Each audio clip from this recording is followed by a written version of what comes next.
السلام علیکم ورحمۃ اللہ وبرکاتہ۔ مجھے امید ہے کہ آپ سب خیر و عافیت سے ہوں گے۔ اللہ پاک سے دعا ہے کہ اللہ پاک آپ سب کو ہمیشہ خوش و خرم رکھے۔ آج ہم بات کریں گے تحویل قبلہ کے بارے میں۔ سوال نمبر 136، پہلے مسلمان کس طرف رخ کر کے نماز پڑھا کرتے تھے؟ جواب، بیت المقدس کی طرف رخ کر کے نماز پڑھا کرتے تھے۔ سوال نمبر 137، رسول اللہ صلی اللہ علیہ وسلم نے کتنے عرصے تک بیت المقدس کی طرف رخ کر کے نماز پڑھی؟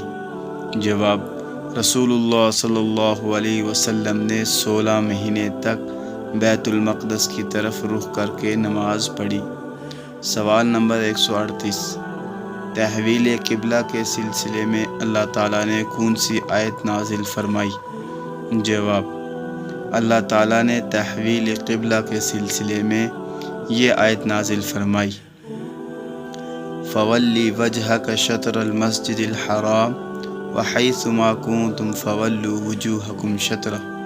البقرہ آیت نمبر 144۔ ترجمہ، پس تم اپنے رخ کو مسجد حرام کی طرف پھیر لو اور جہاں بھی تم ہو اس کی طرف اپنا رخ کر لیا کرو۔ تو ویڈیو اگر اچھی لگی ہے تو ویڈیو کو لائک اور چینل کو سبسکرائب کر لیں اور بیل کی گھنٹی کو پریس کریں تاکہ آنے والی نئی ویڈیو آپ کو بر وقت موصول ہوتی رہے۔ تو نیکسٹ ویڈیو ہم بتائیں گے بھائی چارہ کے بارے میں۔ تو اپنا بہت سارا خیال رکھیے گا، ملتے ہیں نیکسٹ ویڈیو میں، تب تک کے لیے اللہ حافظ۔